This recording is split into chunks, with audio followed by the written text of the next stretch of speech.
Hey everyone, this is Kevin from thechesswebsite.com, and today we're going to be going over one of my favorite openings, and that's the fried liver attack. And it starts with pawn to e4, pawn e5, knight f3 development, knight c6 development, and bishop to c4, the Italian game. Now I do want to let you know that the fried liver attack is a very, very aggressive opening, so if you're not an aggressive player, feel free to watch this video and enjoy it and learn something hopefully, but you're probably not going to like this opening. A lot of times people who are very passive like to kind of build up in a defense, get into the end game, methodically win a game.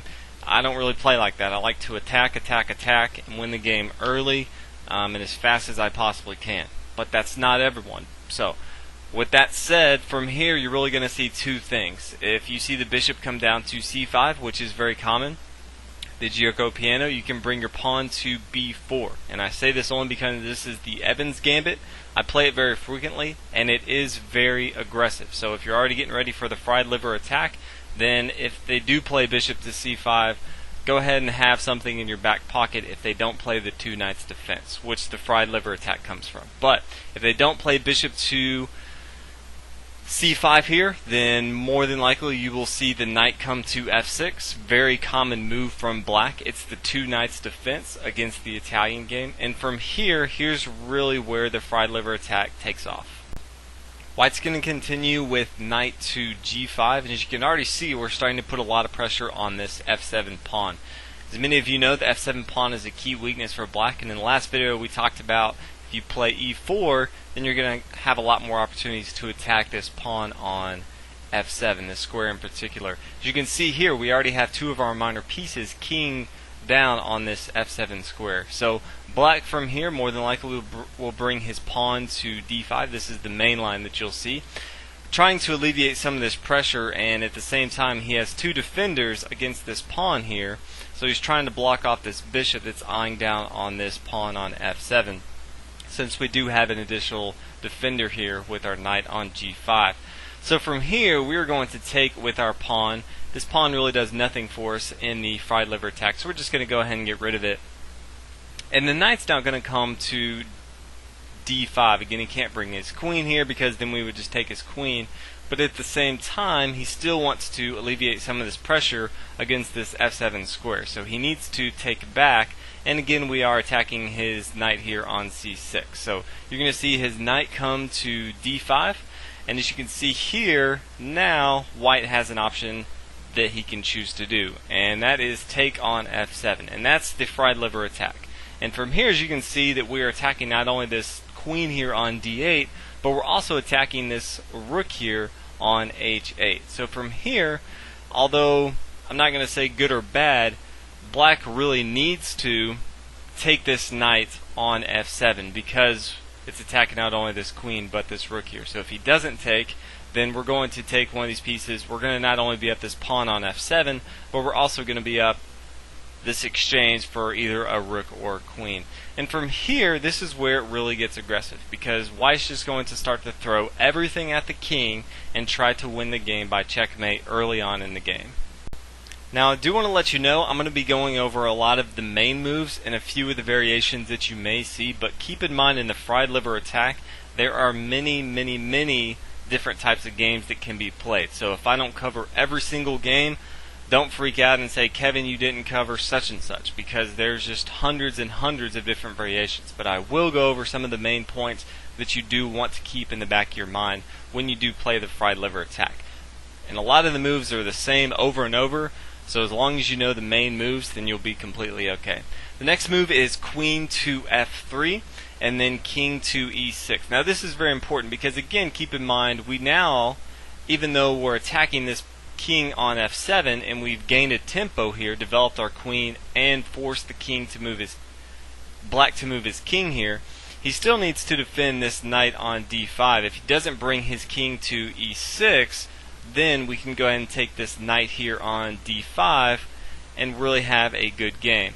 And also keep in mind, if he tries something really bad like king to g8, then we can bring our bishop, take on d5. He can't move his king here, so he can take with his queen.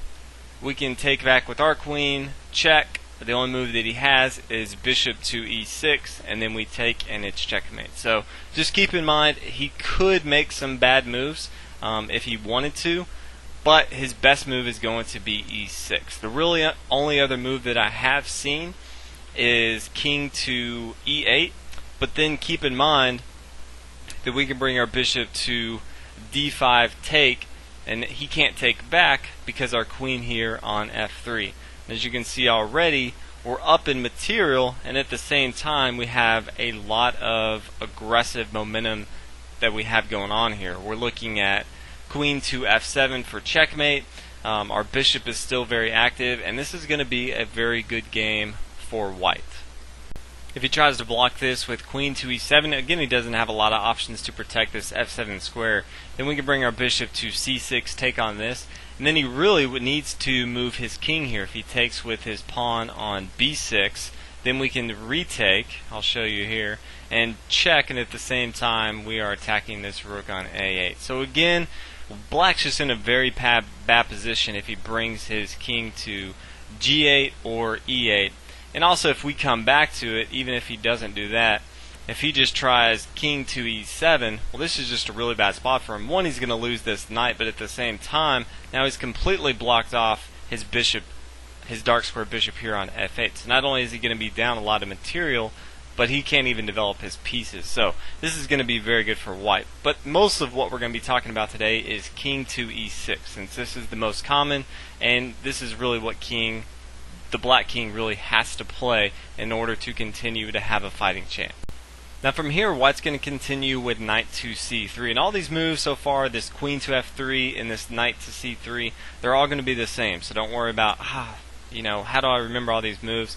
The few beginning moves in the fried liver attack are all the same here. As you can see, this is not only a development move, but this is a strong move because we're only adding more pressure on this knight on d5 and the square in general. And he can't take this knight. He can't even move this knight because it's being pinned down with our bishop here on c4.